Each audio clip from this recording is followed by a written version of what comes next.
आम्हाला तुमचा लाभलेला आहे। मी आता विनंती करतोय संतोष कोळी साहेब आपले काँग्रेसचे यूचे स्टार प्रचारक व आमच्या दराडी संस्थेचे माजी अध्यक्ष मी यांना विनंती करतोय की आमच्या सभासदांना व ग्रामस्थांना मतदान करण्यासाठी आवाहन करावं। सगळ्यांना नमस्कार आणि मकर संक्रांतीच्या सर्वांना हार्दिक शुभेच्छा। थँक्यू। आज आपण इकडे जमलेलो आहोत की धन्यवाद देईन आपल्या भारतीय मच्छीमार सहकारी संस्था, राजीवजी कोळी, जितेंद्रजी कोळी, तसेच आपले बेन्सन कोळी, आपले भाटी गावचे ग्रामसेवा मंडळाचे रणजित कोळी, सर्व महिला, सगळ्यांची नावं घेत नाहीत। आमचे मॅक्सी दादा, जयराज दादा, अशोक दादा। आज आपण पहिला अभ्यास केला पाहिजे की आपण काय आहोत या कोळी समाजाचे। आपण इकडे आपण नेहमी बोलतो आद्य नागरिक। ही मुंबई 7 बेटांची होती। प्रत्येक बेटावर आपण बोटीशिवाय जाऊ शकत नव्हते। आपलं अस्तित्व ह्या ठिकाणी हजारो वर्षापासून आहे। याचं आपल्याला लिखित स्वरूपात जे इतिहास भेटतो तो आपल्या हरबादेवी मंदिराचा की इसवी सन आता 2026 चालू आहे, 2026 1230 मध्ये जे बिंबराजा होते ते बिंबराजा ज्या ज्या मार्गातून प्रवास करत गेले त्यांचे इतिहासकार असतात की ते कुठल्या मार्गाने गेले, कुठे विसावा घेतला, कुठे रात्रीचे थांबले, कुठे मंदिरात दर्शन घेतलं। तर हे 1230 मध्ये मैकावतीची बखर याच्यामध्ये आपला इतिहास लिहिलेला आहे। जेवढे आपले कोलीवाडे आहेत, जेवढे आपले गावठण आहेत ह्या मुंबईमधले, त्या सगळ्या गावांची नावं त्या मैकावतीची बखरमध्ये आहेत। तुम्ही गुगलमध्ये पण सर्च करा मैकावतीची बखर, तुम्हाला ती इतिहासाचं पुस्तक समोर येईल। ते डाउनलोड करा, त्याच्यामध्ये बघा आमच्या गावाचं नाव कुठे आहे, वर्सोवाचं नाव कुठे आहे, भाटीचं नाव कुठे आहे, मडचं नाव कुठे आहे, बोरवलीचं नाव कुठे आहे, वजिराचं नाव कुठे आहे, हे सगळं तुम्हाला दिसेल। ह्याला आता किती वर्ष झाली? 1230 आणि 2025 जवळजवळ 900 वर्ष या गोष्टीला झालेली आहे। पण हे इतिहास लिहिण्या अगोदर आपण इकडे होतो। तो इतिहास लिहिलाय म्हणून तो 1230चा आपल्याला आकडा माहीत पडतो की या वेळेला लिहिलंय। पण त्याच्या अगोदर पासून आपण हजारो वर्षापासून या ठिकाणी आपला कोळी समाज राहतोय। ही 7 बेटं होती, त्यांना समुद्र मार्गाने प्रवास करायला लागायचा। ते पण त्याच्यामध्ये उल्लेख आहे की शेवटचं दर्शन आपलं हरबादेवी मंदिराचं घेतल्यानंतर मुक्तेश्वर मंदिर याचं नाव आहे। त्याच्यानंतर समुद्र मार्गे बोटीने त्यांनी मैकावतीला गेले। मैकावती ही त्यांची राजधानी होती त्यावेळेला। आणि ही बेटं तुम्ही गुगल मी म्हणजे असंच नाही बोलत, आपल्याला पण अभ्यास करावा लागतो की आपण काय आहोत। ही 7 बेटं जी होती ही 1705ला इंग्रजांनी मातीचा भराव करून सगळी बेटं जॉईन करण्यासाठी मोठा प्रकल्प सुरू केला होता। इंग्रज सरकारने आपल्यावर 150 वर्ष राज्य केलं। त्याच्या अगोदर मुघल जे लोक होते, जे बाहेरून आले होते आक्रांता, त्यांनी आपल्यावर जवळजवळ 850 वर्ष राज्य केलं। त्यांना फलवण्याचं काम आपल्या शिवाजी महाराजांनी केलं, संघर्ष केला। शिवाजी महाराजांचं पहिलं आरमार कोण असेल? समुद्रातलं सैन्य, ते म्हणजे आपण कोळी समाज आहोत। कोळी बंधू कान्होजी आंग्रे जे बेट आहे, आपण खंदेरी बोलतो, तिकडे कान्होजी आंग्रे म्हणून नाव लिहिलेलं आहे। ते कान्होजी आंग्रे आपले कोळी समाजाचे होते, कारण पाण्याशी खेळणारा माणूस आपण कोळी। म्हणून समुद्राचं जे दल आज शिवाजी महाराजांना बोललं जातं की ते नेव्हीचे म्हणजे समुद्रातील पूर्ण जगाचे जे सैन्य दल उभारणारे जे पहिले कोण असतील तर ते शिवाजी महाराज। आणि पहिलं दल कोण होतं? आपण कोळी समाज। तर मला हा इतिहास का सांगायचा आहे? यासाठी सांगतोय की आपलं अस्तित्व आपण कुठेतरी हरवत चाललोय। आपण बाहेरची लोक आली इकडे, एकही माणूस कुठल्या दुसऱ्या समाजाचा या ठिकाणी नव्हता। जेव्हा बाहेरची लोक या ठिकाणी आली राहिली, आपण त्यांना स्वागत केलं, लावून दिलं, सगळं झालं. आपलं काम काय होतं की बोटी बनवायच्या, पाण्यात शेती करायची, पाण्यात मासेमारी करायची, ती आणून सुकवायची आणि आपला उदरनिर्वाह करायचा. या मुंबईच्या सगळ्या जमिनी ह्या आपल्या होत्या. म्हणजे 1000 वर्षापूर्वी सगळ्या हे जे आपण इकडचं जे आद्य नागरिक होते त्यांच्या होत्या, पण त्यावेळेला लिखित स्वरूपात कुठेही आपला रेकॉर्ड नव्हता. जेव्हा इंग्रज सरकार गेलं त्याच्यानंतर जी काय नोंदणी व्हायला लागली ती बाहेरच्या समाजाची, इकडे जे लोक आली त्यांनी शेती केली, त्यांची नावं त्या जागेवर चढली. म्हणून आज आपण जागेपासून वंचित आहोत, ते ह्या कारणासाठी. नाहीतर आपण पण ह्या मुंबईचे लँडलॉर्ड किंवा अरबपती करोडपती असे असो. आपला समाज भोला बाबडा फक्त समुद्रातील मासेमारी करत राहिला, म्हणून आपण समुद्रात. आता आपल्याकडे जे देवानी अस्तित्व ठेवलेले आहे ते म्हणजे आपले हे खडकाळचे भाग आहेत, हे आहे. आपण बोलतो आपला कोळीवाड्याचा विस्तार करायला पाहिजे, काय करायला पाहिजे, तर आपण सुरुवात केलेली आहे. ही सुरुवात आपण बोलतो आपल्या मुलांना खेळायला क्रिकेट ग्राउंड नाही आहे. राजीवजी, मी संसद नसताना त्या अगोदरपासून आमच्या बारीक खडकाचा मॅप बनवला. एवढी जागा आहे तर तिकडे आपण मासली ठेवण्यासाठी पण, आपला सुकवण्यासाठी जागा होईल. आपल्या आईस फॅक्टरी आपण बनवू शकतो, आपल्या बोटी तिकडे साकारू शकतो, प्रोसेसिंग प्लांट तिकडे टाकू शकतो आणि तिकडेच मध्यभागी मोठं ग्राउंड पण आपण तिकडे बनवू शकतो. आपल्या मत्स्यव्यवसाय विभागातून या खडकाचा जर आपण वापर केला तर. आणि तो सुरू झालेला आहे. ज्या पद्धतीने आपण वटारपाडा, डोंगरपाडा, मधलापाडा आमच्या विभागात आपण जे खडकावर मोठ्या प्रमाणात चौथारे बनवतो, ते चौथारे बनवत हा सगळा आपण आपला खडक आपल्या वापरामध्ये आणला पाहिजे. आणि जे काय आपल्याला सुविधा पाहिजे त्या तिकडे हॉस्पिटल पण आपण बनवू शकतो. उद्या जाऊन जर आपण मागणीच करत राहिलो की आम्हाला इकडेच पाहिजे हॉस्पिटल, तर जागेची कमतरता नाही आहे. भविष्यात जर आपण सगळ्यांनी, जसं आज कोळी समाजासाठी लोक आपण एकत्र आलेलो आहोत आणि भाटी कोळीवाडा, मड कोळीवाडा, पातवाडी कोळीवाडा एकच उतरला की नाही आमच्याकडे ही जागा उपलब्ध आहे ना खडकावर, ते तुमचा CRZ, CZMP काय जे कायदे आहेत बदल करा आमच्यासाठी, रहिवाशासाठी बदल करताना दिल्लीवरून त्यांना परमिशन देताय ना, मग आमचं हॉस्पिटल, आमचं कॉलेज, आमचं स्कूल तिकडे बनवण्यासाठी तुम्ही परमिशन द्या. कधी होईल हे? जेव्हा आपण एकत्र होणार. आपला आवाज कोणतरी महानगरपालिकेमध्ये उतरवणार, कोणतरी असं लेटर आपल्या संस्थेमार्फत, आपल्या पक्षामार्फत, आपल्या कोळी समाजाच्या नगरसेवकामार्फत आपण कुठेतरी पाठवणार, दिल्लीला पाठवणार, CM कडे पाठवणार. कुठेतरी आवाज उठला पाहिजे. आपण करतो जागा नाही, जागा नाही, जागा नाही. अरे आहेत भरपूर जागा. आपण फक्त मेहनत केली पाहिजे ना, एकजुटीने आवाज उठवला पाहिजे. मी खूप धन्यवाद देईन की जेव्हा मी हे इलेक्शन 2022ला होणार होतं राजीवजी, त्या अगोदर मला वाटतं 2021ला आम्ही हरबादेवी मंदिर ट्रस्टमध्ये हा विषय घेतला की आपल्याला ह्या वेळेला कोळी उमेदवार पाहिजे प्रत्येक पक्षामधून. म्हणून आपण मंदिर ट्रस्ट मार्फत आवाज उठवूया, कारण मंदिर ट्रस्टमध्ये प्रत्येक पक्षातील लोक पदावर आहेत, कमिटीवर आहेत. त्यावेळेला मी शपथ घेतली. आई हरबादेवीचा आमच्या खुर्चींच्या मागे एक फोटो आहे, त्याच्यावर हात ठेवून बोललो की मी काँग्रेस पक्षाचा एक कार्यकर्ता आहे, एवढी वर्ष मी काम करतोय पक्षामध्ये. भारतीय मच्छीमार काँग्रेस महासचिव पदावर आहे. प्रथम असलम साहेबांनी तिकडे सदस्य म्हणून माझी नोंद केली, पण मी आज माझं काम बघून त्या कमिटीने मला महासचिव बनवलं. तर हे जे काँग्रेसचं पद आहे, जर आपली गावाची मागणी, आपल्या मंदिर ट्रस्टची मागणी आपण ठेवली, अख्ख्या गावाचा आवाज उठवला की आम्हाला प्रत्येक पक्षामधून कोळी उमेदवार पाहिजे, तर त्यांना भाग पडेल आपल्याला कोळी उमेदवार द्यायला. आणि जो कोळी उमेदवार नाही देणार त्या पक्षाला आपण मदत करायची नाही कोळी समाजाने.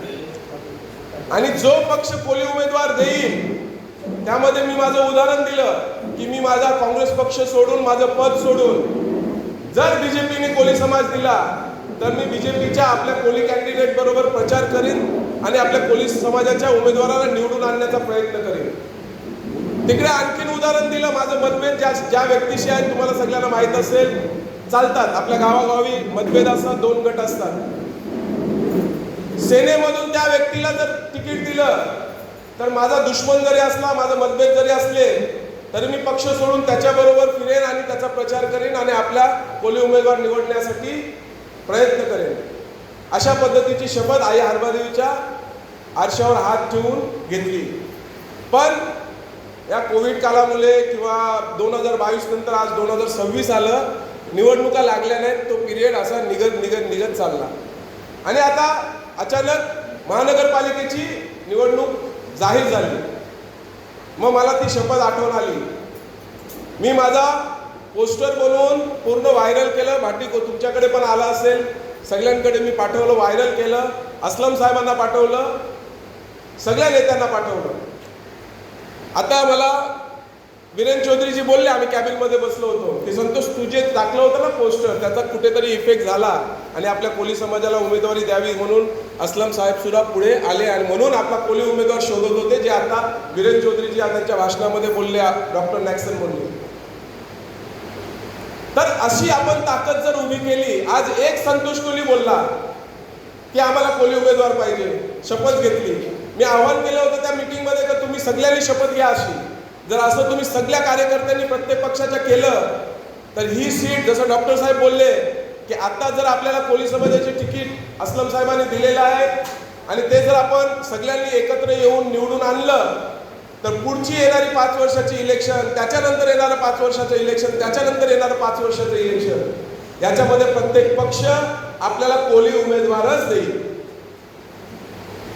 आणि मग जर 3-4 पक्षामधून कोलीच उमेदवार उभा राहिला तर मग आपापल्या मर्जीने करा, जो पसंत आहे तो, की हा कोली चांगला आहे, तो कोली चांगला आहे, या पक्षाचा चांगला आहे की त्या पक्षाचा चांगला आहे, पण तो कोली उमेदवार निवडून येईल. परंतु दुसऱ्या पक्षांनी केलं नाही. बीजेपीचे आपले महेश पाटील यांच्या सुनेचं नाव पुढे येत होतं. असं समजलं की त्याच्यामध्ये पण कोणीतरी पिन मारली की याला देऊ नका, नाहीतर आमची वोटं कमी होतील. संगीता कोलींना तिकीट जाहीर केल्यानंतर 20-25 आपले कार्यकर्त्यांना सुतार साहेबांनी पाठवलं अस्लम साहेबांकडे की बाबा तुम्ही ह्या संगीता कोलीला तिकीट देऊ नका. का तर कारण त्यांना मड भाटीपासून जी वोटं मिळणार आहेत ती काही वोटं त्यांची कमी होती. त्यांना भीती झाली, कारण त्यांचा अंबुजवाडीला काय चालत नाही त्यांना पण माहिती आहे. म्हणून इकड्या वोटांवर म्हणजे मड आणि भाटीच्या वोटांवर त्यांचा विश्वास होता. पण साहेबांनी सांगितलं नाही की आमचा गड मजबूत आहे. गेल्या वेळेला ओपन सीट होती महिलांची, म्हणून काय झालं की अस्लम साहेबांनी तिकडचा चेहरा दिला, फेमिदा शेख म्हणून आपण गावकऱ्यांनी, भाटींनी, मडनी, बऱ्याच लोकांनी, इव्हन आमच्या काँग्रेसच्या कार्यकर्त्यांनी किंवा आपल्या लोकांनी सुतार हे आपले मडचे आहेत म्हणून त्यांना वोटिंग करून त्यांना जिंकून आणलं. चांगली गोष्ट झाली. पण त्यावेळेला काँग्रेसचे 4 ते 6 उमेदवार ना दादा, 6 उमेदवार अपक्ष राहिले होते अंबुजवाडीमधून. म्हणून आपली काँग्रेसची 3 ते 3,500 वोटं ती बाजूला गेली आणि आपण 2,500 मतांनी हारलो. मला एवढंच बोलायचं आहे, आता ती परिस्थिती नाही आहे. तुम्ही कॅल्क्युलेशन समजा. मी तुम्हाला का की आपल्या लोकांना अभ्यास असला पाहिजे की चाललेलं इलेक्शन काय आहे, कोण उभं राहिले, कुठे काय मतदार आहेत. आपल्या इकडे 19,000 मतं आहेत, 19,442 आणि अंबुजवाडीला 30,000 वोटं आहेत. आता ओबीसी महिला सीट असल्यामुळे अंबुजवाडीला एकही अपक्ष किंवा दुसरा कोण उमेदवार उभा राहू शकला नाही. जे आपल्या काँग्रेसपैकी होते की समजा ओपन असतील तर त्यांना तिकीट नाही दिलं, नाराज झाले, अपक्ष उभे राहिले, आपली काँग्रेसची वोटं बाजूला गेली, असा प्रकार बिलकुल नाही. म्हणून अंबुजवाडीची जेवढी अस्लम साहेबांनी कामं केलेली आहेत तेवढी सगळी उत्तर भारतीय मतं बोला, मुस्लिम मतं बोला, सगळी जेवढी आपली महाराष्ट्रीयन मतं तिकडे बहुतांश आहेत ती बोला, सगळ्या ठिकाणी अस्लम साहेबांनी काम केलेलं आहे आणि ती इकट्ठा मतं आपल्याला पडणार आहेत. म्हणून आपण एकतर्फे तिकडे जिंकलेलो आहोत. दुसरं एक कॅल्क्युलेशन आपल्या इकडचं की आपल्याकडे तिकडे 30,000 मतं आहेत, इकडे 19,000 मतं आहेत. याच्यामध्ये आपला कोली मुद्दा लोकांनी खूप मनावर घेतला. ज्या पद्धतीने कोली आपण कॅन्डिडेट पाहिजे, आपला कोली उमेदवार जिंकला पाहिजे. मला राजीवजी कोली यांचा फोन आला, मी गुजरातला होतो. त्यांनी सांगितलं, संतोषजी आमचा पण तेच मनात आहे आणि नक्कीच आपण हा कोली उमेदवार निवडून दिला तर काहीतरी आपल्या समाजाचं भलं होईल, आपल्या लोकांवर लक्ष पडेल. आपले जे मार्केट उद्ध्वस्त केले जात आहेत, दादर मार्केट बोला, मालाड मार्केटमध्ये एवढा विषय त्यांनाही माहिती आहे. याच्याबद्दल हाऊसमध्ये बोलणारा व्यक्ती कोणी नाही. तिकडे लढलं पाहिजे म्हणून आपण आपला कोली उमेदवाराला आपण सपोर्ट करू अशा पद्धतीचं आश्वासन जेव्हा त्यांच्याकडून आलं, मला भरून आलं की हां, आता कुठेतरी आपला समाज एक एवढ्या मोठ्या नेत्याचं जर आम्हाला फोन आला आणि जर त्यांनी जर समोरून बोललं की आपल्याला कोली उमेदवार आणायचा आहे आणि ते पण कोणाचा, तर सेनेचा एक पदाधिकारी, शिवसेनेमध्ये काम करत असताना दुसऱ्या पक्षातला माणूस आपल्या कोली उमेदवारासाठी उभा राहतो, तर आमची पण ताकद म्हणजे आम्हाला पण वाटलं की आता आपल्याला लढायचंच आहे. मग भाटीचं उदाहरण देत आम्ही मडमध्ये प्रचार केला. त्यांनी शब्द दिला की आपण पूर्ण त्यांना भेटायला आलो. आम्ही ताईंना घेऊन आपल्या ऑफिसमध्ये आपल्या सर्व कमिटी मेंबर बरोबर भेटण्यास आलो. त्यांना विनंती केली, त्यांनी समोरून चांगल्या पद्धतीने रिस्पॉन्स दिला आणि त्याच्यानंतर जो प्रचार चालू झाला आणि आपलं कोली समाजाचं जे मुद्दा सगळ्या आपल्या मडच्या लोकांनी पण हातात घेतला, त्याबद्दल मला खूप अभिमान वाटतो, गर्व वाटतो की कुठेतरी आपला कोली समाज आता एकवटलेला आहे. त्यांच्या सभासुद्धा होत नाही. पहिली सभा झाली वटारपाड्यामध्ये, त्याच्यामध्ये लोकांनी जाहीर केलं, घोषणा केल्या की नाही यावेळेला कोली समाज. मग असं एक एक एक एक एक एक आपले जे पाडे आहेत त्या पाड्यामध्ये आपली सभा होत गेली. तुम्ही बघितलं असेल माझ्या स्टेटसवर ते आपले व्हिडिओ येत होते, प्रत्येक गल्लीचे व्हिडिओ आणि संगीता कोली आगे बढ़ो हम तुम्हारे साथ है, आता एकच उमेदवार कोली उमेदवार अशा पद्धतीच्या घोषणा देण्यात आल्या. मी जास्त आता बोलत नाही, खूप विषय आहेत. ह्या संगीता सुतारजी मॅडम यांना आपण निवडून दिलं. तुम्ही बघितलं असेल आपल्या उत्सवामध्ये आल्या, काय आल्या ते पेपर घेऊन भाषण करतात. नगरसेवक पद जे आहे ते पद जनता आणि अधिकारी महानगरपालिकेचे याच्या मधलं पद आहे. जनतेची कामं अधिकारी करत नाही म्हणून त्या नगरसेवकाने त्या अधिकाऱ्यांशी झगडायचं असतं, भांडायचं असतं, त्यांना नोकरीवरून सस्पेंड करण्याची धमकी द्यायची असते, तुम्ही भ्रष्टाचार करता असे आरोप करायचे असतात त्यांच्यावर आणि आपली कामं करून घ्यायची असतात. असं एक तरी उदाहरण तुम्हाला समोर ह्या 8 वर्षामध्ये दिसलं का सुतार साहेबांनी कधी कुठल्या अधिकाऱ्याला विरोधात पत्र लिहिले की कुणाशी भांडले कुठे काम चालू असताना? तुम्हाला वीरेनचे व्हिडिओ तुम्हाला बघायला भेटले असेल, वीरेन चौधरी साहेबांचे, की त्यांच्या प्रभागामध्ये त्यांच्या विभागामध्ये वॉर्डमध्ये ते असे रस्त्याचं काम चालू असताना अधिकाऱ्याला असं नाचवायचं, हे का नाही झालं, हे असं का बनवलं, हे कमजोर का बनवलंस. असे व्हिडिओ नगरसेवकाचे आले पाहिजे. झगडा करताना नगरसेवकाने अधिकाऱ्यांच्या विरोधात पत्र लिहिले पाहिजे की हा अधिकारी इकडे भ्रष्टाचार करतो, पैसे घेतो, इकडे व्यवस्थित काम करत नाही. हे काम नगरसेवकाचं असतं. माझी लेटर एखादा तुम्ही व्हॉट्सअपवर बघितली असेल, मी व्हायरल करत असतो जे काही लिहितो ते. सरळ मागणी करतो की हा अधिकाऱ्यांना सस्पेंड करा, हे भ्रष्टाचारी आहेत, हे आहेत, ते आहेत. तर आम्हाला एवढंच म्हणायचं आहे की आज जी आपल्याला कॅन्डिडेट दिलेली आहे ती बोलणारी आहे. ती 2007 पासून आम्ही सोबत काम करतो. हॉस्पिटलचा जो मुद्दा होता, आमच्या हॉस्पिटल आपण मडमध्ये बनवायचं, त्याच्यासाठी जी जागा होती तलवलीची, ती काही लोक आपल्या समाजाची होती, काही बाहेरची होती, त्यांनी अतिक्रमण केलं होतं. ते काढण्यासाठी आमची मारपीट झाली, माझी कॉलर पकडली गेली. आपल्याच एका महिलेच्या, माझ्या नातेवाईकाच्या, सांगतो जयवंती नीला, तिने तर माझ्याबद्दल असा विषय केला होता की संतोष कोले तुझं नाव घेऊन मी घासलेट टाकेन. भर सभेमध्ये 2008ला ती सभा झाली होती, 8 ऑगस्ट 2008 ही तारीख मला लक्षात आहे. तेव्हापासून हॉस्पिटलच्या कामाला सुरुवात झाली. ते हॉस्पिटल सुद्धा मंजूर झालं, पण काही आरक्षण त्यांनी वाढवल्यामुळे आपल्याच लोकांनी मग विरोध केला की तुम्ही एवढे जागा जर बाजूचे घरांची जागा पण घेत असाल तर हे चुकीचं आहे, म्हणून त्याला स्थगिती आली. हॉस्पिटल पास झालेलं डॉक्टर साहेबांनी आता सांगितलं. आपल्याला त्याच्यानंतर मुद्दा पण सुतार साहेब पण काय बोलत नाही की बाबा हॉस्पिटल इकडे नाही होत तर दुसरी ठिकाणी करूया, इकडे जेवढी जागा आहे तेवढं करूया, कोणच बोलत नाही. आता परत आपण मुद्दा तो उचललेला आहे. तुम्ही बघत असाल की हॉस्पिटलसाठी एक समिती बनवण्याचा आपण निर्णय घेतलेला आहे. डॉक्टर साहेबांनी लगेच आम्हाला त्याचा दुजेरा दिला की आपण त्या समितीमध्ये काम करू. संगीता कोहलीचा मेसेज लगेच पडला, राजीवजी कोहली यांचा मेसेज पडला की बाबा आपल्याला करायचं याच्यासाठी काम. पक्ष कुठलाही असो, ही समिती कुठल्याही पक्षाची नसेल, सर्वांना समान त्याच्यामध्ये सामील करून घेतलं जाईल. तेच पत्र मी घेऊन संजय सुतारजींना पण आता या महिन्यापूर्वी गेलो की हे दादा पत्र आपली समिती पुढे बनते, तुम्ही पण याच्यामध्ये सामील व्हा. तर हॉस्पिटलसाठी पण आपण काम करणार आहोत. कोळी समाजासाठी तिकडे स्टॅच्यू बनवायचा असं सगळे आपल्या मड गावातील तरुणांचा उद्देश आहे, केव्हापासून चालू आहे. बीजेपी आणि काँग्रेस यांनी त्याचा प्रयत्न केला. असलम साहेबांनी लेटर पाठवलं, फंड पास केला, बीजेपीने सुद्धा फंड पास केला, परंतु काम थांबलं. कशासाठी? तर रोड वाइंडिंग होते. तर रोड वाइंडिंग कितपर्यंत होते, तर किती जागा मिळते याच्यासाठी ते काम थांबलं. मला हे बोलायचं आहे की कोहली स्टॅच्यू बनवण्याचा उद्देश निदान बीजेपी आणि काँग्रेसने केला तरी सुतार साहेबांनी मला एक पत्र दाखवावं की आम्ही पण कोहली स्टॅच्यू बनवण्यासाठी असं असं पत्र लिहिलेलं आहे, आमचा पण उद्देश तिकडे कोहली स्टॅच्यू बनवण्याचा आहे. तिकडे झालं पाहिजे, भाटी कोळीवाड्यात नाक्यावर झालं पाहिजे कोहली स्टॅच्यू, जसं मालवणीच्या आता रोडवर झालंय, प्रत्येक कोळीवाड्यात झालं पाहिजे. मग ह्यांनी कधी आवाज उचलला?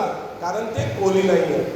आणि आता त्यांची लोक सांगतात अरे संजय सुतार दादा तर आमचे कोळीवाड्यात वाढला, जन्म झाला, ते कोळीच आहे, त्यांना लोक कोळीच समजतात. आमच्या गावातले ते लोचर गावातले पांडुरंग कोळी ते म्हणतात की संजूदादा दाता आहेत. असेल, त्यांनी त्यांच्याकडे चांगल्या पद्धतीचा व्यवसाय आहे, बंगल्यांचा, शूटिंगचा, मदत करत असतील, पण थोडक्या मदतीने आपला विकास होणार नाही. आपल्याला करोडो रुपये जसे असलम साहेबांनी या ठिकाणी विकास करण्यासाठी लावले, तसंच महानगरपालिकेचा सेंट्रलचा करोडो रुपये फंड असतो, तो आणला पाहिजे. फक्त 5,000 रुपये 10,000 रुपये द्यायचे, मुलांना टुर्नामेंटसाठी डोनेशन द्यायचं, हे काम नगरसेवकाचं नाही आहे. पण याच्यावर आपली लोक अटकलेली आहेत आणि त्यांच्या बाजूने जातात. पण आज आपला कोळी समाज उभा राहिलाय आपला कोळी उमेदवार निवडण्यासाठी. तर नक्कीच संगीता कोळीताई ही अभ्यासू आहे, ती बोलणारी आहे. तिला जर एका विषयावर जर तुम्ही माईक दिला तर ती त्या विषयावर चांगलं कमसे कम अर्धा तास 1 तास बोलू शकते. हेच आपल्याला तिकडे हाऊसमध्ये बोलणारी व्यक्ती पाठवायची आहे. आपण ह्याच्यानंतर मड भाटीचे जी काही कामं असतील याच्यासाठी संगीता कोळी नगरसेवक नाही बनणार असं समजा की राजीवजी कोळी नगरसेवक बनणार आहे. भाटीवर जे काम होईल ते इकडचे जे कार्यकर्ते जे आज मेहनत करतायत कोळी उमेदवार निवडण्यासाठी ते नगरसेवक बनतील. आम्ही त्यांना शब्द दिलाय तर ताईचं लेटरहेडवर सही असेल, मजकूर तुम्ही लिहायचं, आमचं हे काम करायचंय. असं लेटरहेड आपल्याला भेटेल काय नगरसेवकाचं, आपल्या जुन्या नगरसेवकाचं? नाही. आज ते पांडुरंग कोळी सांगतात की ते कोळी आहेत, त्यांचं उदाहरण सांगतो आणि त्यांना मेसेज देतो की एकाने ती 2005 किंवा 4 ची गोष्ट असेल, मला आठवण नाही, ट्रस्टची मीटिंग होती. एकाने मुद्दा मांडला की ट्रस्टच्या कमिटीवर संजय सुतारजी यांना कमिटीवर घ्यायचं. आपला तिकडे नियम आहे की कोळी समाजा व्यतिरिक्त कोणीही ट्रस्टवर कमिटी मेंबर होऊ शकत नाही. परंतु एकाने मुद्दा मांडला की संजूदादा गावात राहतो, त्याचं नाव आपण कमिटीवर चढवूया. त्यावेळेला त्या पांडुरंग कोळीनीच विरोध केला की बोलते नाही, संजू कोळी नाही आहे, त्याला कमिटीवर घेता येणार नाहीये, आणि तो मुद्दा रद्द करून टाकला. आता तेच लोक सांगतात की संजूदादा कोळी आहे. म्हणजे किती दुटप्पी भूमिका. आणि त्या बाईच्या बद्दल बोलता, अरे हाय, ती सुतार फॅमिली होती, मराठी होती, तिने कोळी पोरगा पसंत केला, त्याच्याबरोबर लग्न केलं, पूर्ण कोळी संसार मांडला. एवढंच नाही तर एक कोळी मुलीला दत्तक घेऊन तिचं पालन पोषण केलं, तिचं लग्न केलं, तिचा चांगला व्यवहार हे करून दिला, आणि तिला बोलतात की ती कोळी नाही. म्हणजे किती खालच्या दर्जाला जाऊन तुम्ही टीका करणार इलेक्शनसाठी? मला एवढंच बोलायचं आहे की आता चांगली संधी आलेली आहे. आपला कोळी समाजाची ताकद आपण दाखवली पाहिजे आणि कायमची सीट ही राखीव राहील. आणि कायम सेनेमध्ये असू द्या, बीजेपी मधून असू द्या, काँग्रेसमधून असू द्या, कोली उमेदवारच दिला पाहिजे असं वातावरण आपण तयार करूया. आमदारकीला ज्यांना पाहिजे त्या पक्षात तुम्ही मतदान करा, खासदारकीला ज्यांना पाहिजे तुम्ही त्या पक्षाला मतदान करा, पण नगरसेवकासाठी मात्र आपण एकत्र होतोय हा मेसेज कायमचा ठासून ठेवा की आम्ही कोली समाज या नगरसेवकाच्या इलेक्शनला एकत्र येतो आणि जो पक्ष कोली उमेदवार देईल त्याच्या बरोबरच राहून त्यालाच निवडून आणतो. हे पूर्ण मेसेज सगळ्या कार्यकर्त्यांना, सगळ्या नेत्यांना आपला गेला पाहिजे या मतदानाच्या आणि निवडणुकीच्या माध्यमातून, तरच आपलं पुढे भलं होईल. जास्त काही बोलत नाही, भरपूर बोललो, पण अपेक्षा ठेवतो तुमच्याकडून. तुमचा आम्ही नाव घेऊन मळमध्ये प्रचार केलेला आहे की पूर्ण भाटी कोलीवाडा एकत्र झाला आणि आपल्या कोली उमेदवाराबरोबर सोबत आहे. तर 15 तारखेला आपलं पहिलं बटन आहे. आणि योगायोग बघा, तुम्हाला ते मशीनचं पण सांगतो की मशीनमध्ये 3च उमेदवार आहेत. पहिलं बटन आपलं संगीता कोली, दुसरं बटन बीजेपीची सुमित्रा म्हात्रे आणि तिसरं बटन संगीता सुतार. आपला रिझल्ट पण तसाच येणार आहे. पहिल्या नंबरवर आपण आहोत, दुसऱ्या नंबरवर बीजेपी येईल आणि तिसऱ्या नंबरवर सेना येणार आहे. म्हणून कुठे काही थोडंसं गडबड करतात ते आजच्या रात्रीला कुठेतरी आमिष देण्याचं, कारण त्यांच्याकडे पैसे भरपूर आहे. ही लढाई पैसा आणि लोकशाही आणि गरीब माणूस याच्यामध्ये आहे. आपल्याला हे दाखवून द्यायचं आहे की सगळ्या ठिकाणी पैसा चालत नाही, तर आमच्या मतदानाचं पण अस्तित्व आहे, आमच्या मतदानाची पण ताकद आहे की आम्ही करोडो रुपये बाजूला, बंगल्यामध्ये राहणारा माणूस बाजूला, अरबपती बाजूला आणि एक सामान्य माणसाला निवडण्याची आमच्या मतदानामध्ये अधिकार आहे आणि तो आम्ही बजावणार आणि आपली कोली उमेदवार निवडून आणणार. अशा पद्धतीचा आपण मेसेज केला पाहिजे. 15 तारखेला आधार कार्ड, वोटिंग कार्ड हे सोबत घेऊन तुम्हाला जावं लागेल. आपल्या स्लिप इकडे येतील, तुमच्या घरोघरी पोचतील. नाही पोचल्या तर आजच्या तारखेला संध्याकाळपर्यंत त्या घेण्याचा प्रयत्न करा, जेणेकरून इलेक्शनच्या दिवशी गडबड होणार नाही. जाऊन लवकरात लवकर इलेक्शन करा. आपल्या बाजूच्या व्यक्तीने इलेक्शन केले की नाही ते पण बघा. आपण सगळे एकत्र आहोत, पण वोटिंग करायला जर नाही गेलो तर त्याचा मतलबच नाही. मी कोली उमेदवार निवडणार निवडणार निवडणार निवडणार, मतदानाच नाही गेलो, फायदा काय त्याचा?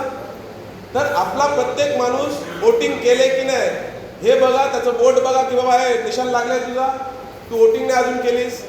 अस्लम साहेब जेव्हा येतो बूथवर सगळ्यांची बोटं पहिला बघतो, बोट दाखव, केलीस का वोटिंग. अशा पद्धतीने आपण प्रत्येक आजूबाजूचे जे आता इकडे आल्यात त्यांनी बाकीच्यांना मेसेज द्या, त्यांना आवाहन करा की वोटिंग कंपल्सरी झाली पाहिजे. रिझल्ट आपला 100 वोट असतील तर 50% 60% येतो.